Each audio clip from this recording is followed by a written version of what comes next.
Water. Earth. Fire. Air. Have you ever listened to that and thought to yourself, yeah, that would make a good Pixar movie?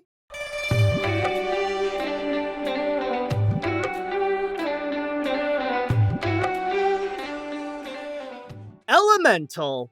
We've been to a lot of unusual places in the Pixar universe recently. From the Great Before, to abandoned planets in space, to the depths of the Italian Riviera, to the dangerous territories of Toronto, Canada. But this time, we're heading into a new metropolis with its own brand of diverse citizens called Elemental City.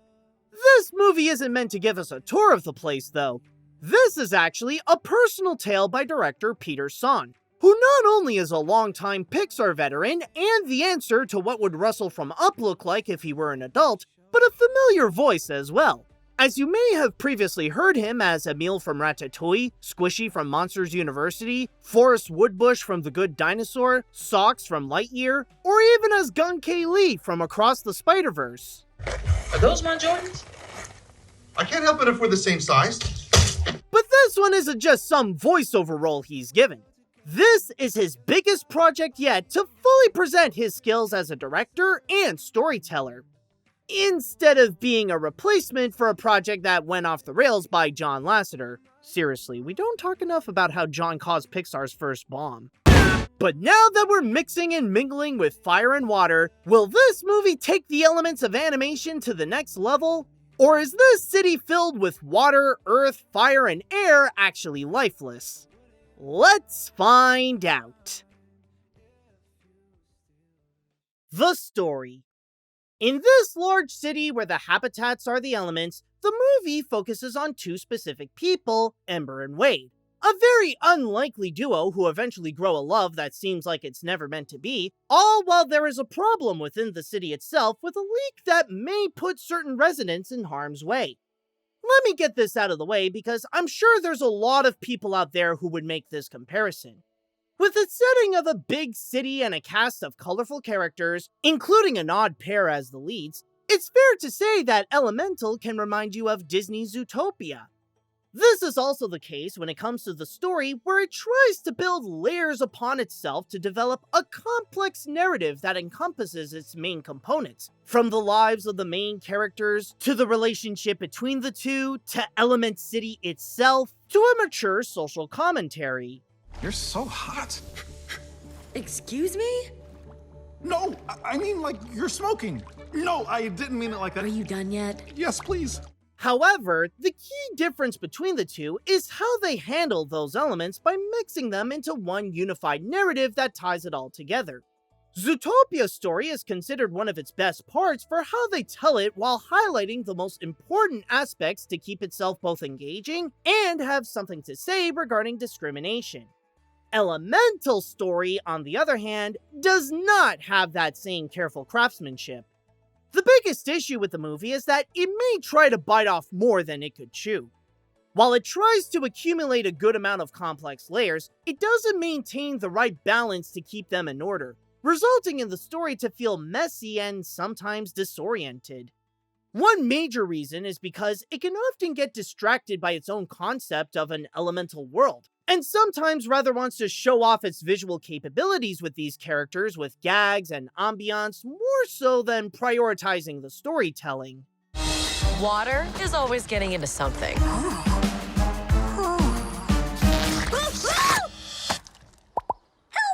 And while I'll give it that they can be impressive, it also gives out that sense that it occasionally values style over substance. That's why these distractions cause the plot lines to feel somewhat disjointed and for some to have less value than others. It sucks because I could see that if the movie were a little more careful with the storytelling, it would have had something that could have been as effective as Zootopia. There was an idea with the plot regarding the leak problem that could endanger the city, but it ends up holding the movie back with a bit of predictability and can be treated like an afterthought. That, and there is an interesting social commentary about immigration, the struggles that they face, and the life of a person with immigrant parents, and it does help to provide the movie with some thought-provoking substance. And yet, because it's not among the highest priority to present in the film, its relevancy to the narrative is something that periodically comes and goes. Our blue flame hold all our traditions and give us strength to burn bright. However, there is one saving grace in the story. The one element that keeps it away from having bad writing in general. And that is the love plot between Ember and Wade. In a way, this is the main narrative of the whole feature, and the one that is the clearest that Peter Sohn and the Pixar team put the most heart into. In fact, I'd say that this is when Elemental is at its most Pixar. The forbidden love story is where the film is at its most engaging, and gradually shows the two's bond growing stronger in a genuine and touching way, especially with the obstacles they must conquer like their individual lives and the status quo of their community. Sure, it does take a while for the film to get good, especially when the other plot lines can make this feel a bit generic at times, but when you see that spark between the two, that's when the movie's emotional core is at its strongest. Eventually, as much as it may try to present so many things that it may want you to care about, what ends up mattering the most is to see the two happy, and it makes itself clear that what they need in order to achieve that is each other. Sorry, buddy. Elements don't mix. Hey! Plus, my dad would boil you alive. Why does anyone get to tell you what you can do in your life? Obviously, this is not Pixar's best written story. It may try to maintain the same standard, but it doesn't have that finesse that the studio is renowned for. Then again, thanks to that emotional love plot, it shows that there was some genuine and personal heart in the writing that is worth appreciating. The animation. If there's one thing that Pixar can deliver that you know will be satisfying to watch, it's their top-level animation. And I think we all agree that this is the best part of Elemental.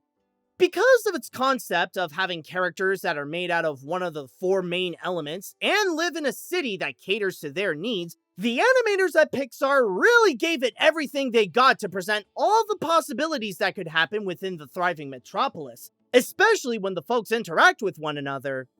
I know that the feature can do so to a fault where that part can get more attention than what's happening in the story, but that doesn't change that there was some great work done in the visuals.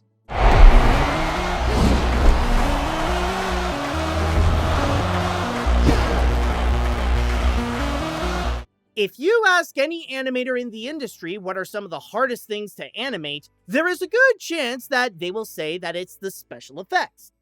Animating stuff like fire, water, and more in a way that looks realistic in a CG movie is an entire challenge in itself that not many can master. In Elemental, the effects are the biggest stars of the movie, literally bringing these characters to life and showing how they can move, live, and interact with their surroundings. One of the most common use of their abilities is for the comedy. I won't say that all the gags work, nor that this is a funny movie the whole way through. However, most of the humor is effective, as the majority are visual gags that are related to the elemental people and the effects of what one causes to another. Come on! Why do they even have these? Who knows? They are also used to play with the type of characters that they are. They technically don't have a true anatomy, except for the Earth crowd, so it gives them the freedom to reshape their bodies that helps them in whatever situation that they find themselves in. And while the effects collaborate with the character animation to deliver some greatly unique characters, the designs are also well made to make it one of those films where each frame is admirable to look at. The characters are nice representations of their respective elements, and do sell on the idea that this is what they look like if they would come to life, including the bright and too hot to touch feel of fire, the fluid and curved look of water, the humanoid clouds with air, and the earth that uses plants like their hair.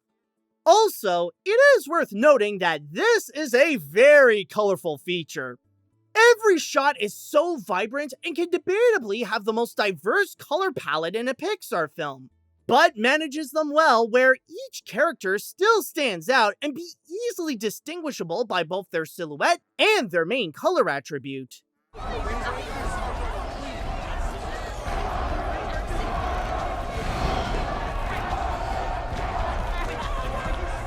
But then you have Element City. And it's mainly with the animation where it has its biggest role and what makes the environment so immersive. There was a lot of attention to detail in this where, as big as it may be, it's in the little things that sell how this place can work with its variety of people. When looking closely, you'll see how each element uses different materials to live their lives. How their clothes are different, their tools are built especially for them, and what they eat all vary. In a way, it's like they have their own culture, yet like any major city, we also see how they can mix and mingle to form their own multicultural environment, complete with parts that are a good combination and areas that may cause conflict.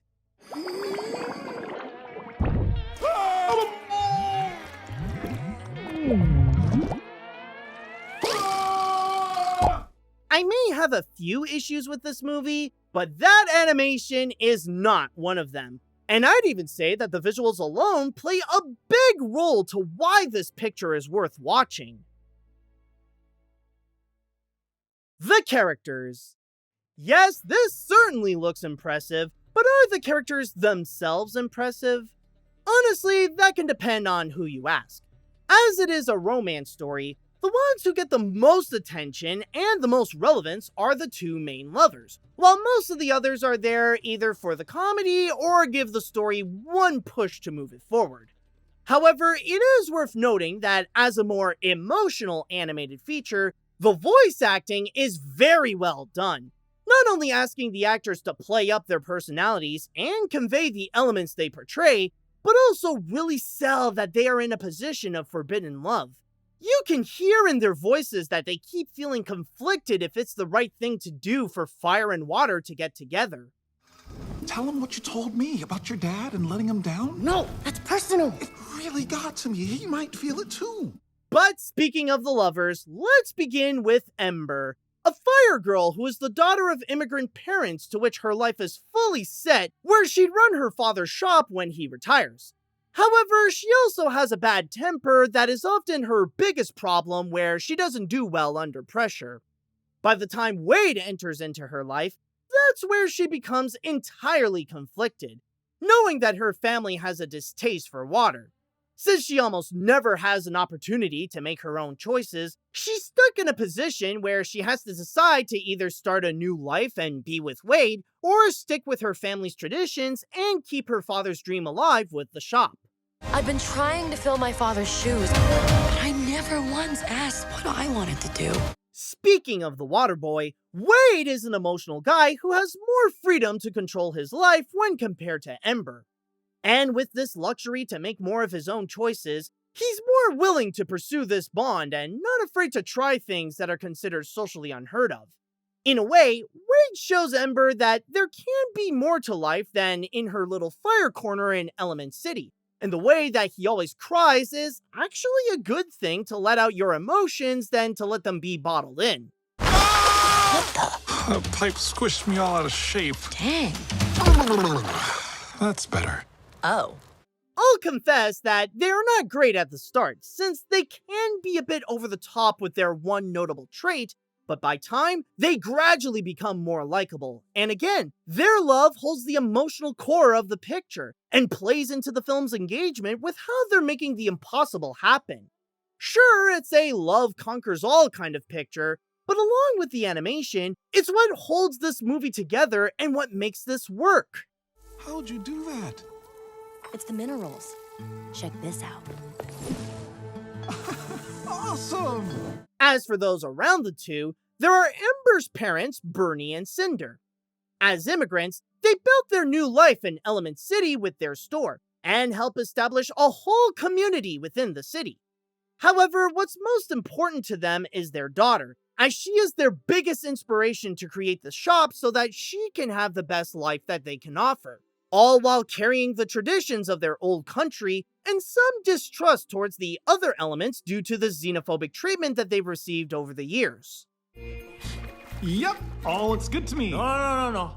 Inspect with your mouth. Ow. As for the rest, their roles are not entirely notable. I mean, they have their little moments, but nothing major that is significant to the story. There's Gale, who is Wade's eccentric boss, Wade's supportive family, who are as emotional as he is, and Claude, who is just a simp for Ember. Cause check it out, I'm all grown up, and I smell good. Ow, my queen. Maybe most of the cast will be remembered more for their novelty of their elements more so than anything, but when it comes to those in the romance story, the characters give the feature so much more than pretty animation in order to passionately present that love can make any element, even the unexpected ones, combine well.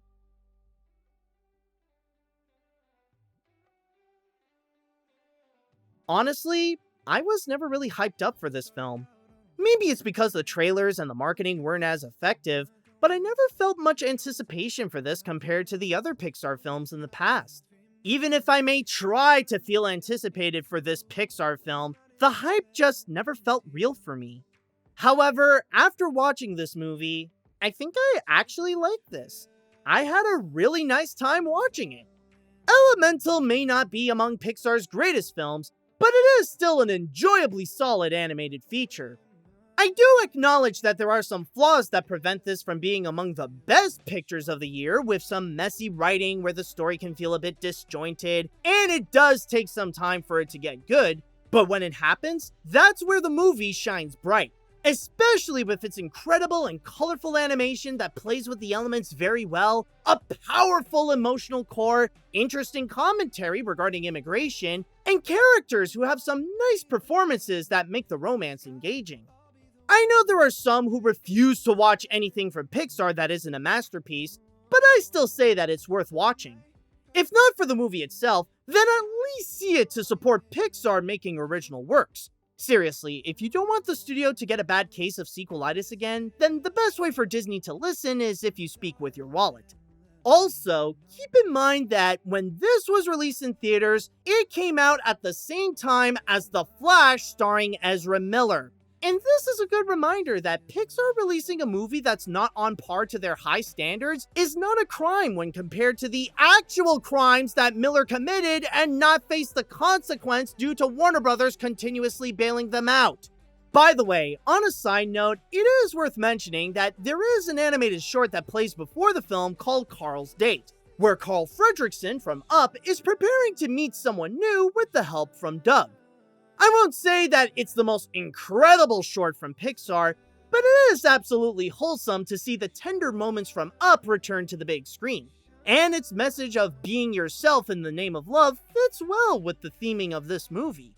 And if you want something new to love, then how about liking this review and subscribe to my channel? There are plenty more videos that you could check out that can help you get in touch with your emotions. Would I say that this is a great movie? Honestly, no. However, at the same time, I wouldn't say that this is Pixar's worst film either. I mean, personally, I take this over any of the Cars movies, and I'd put this one step under great and say that Elemental is very good.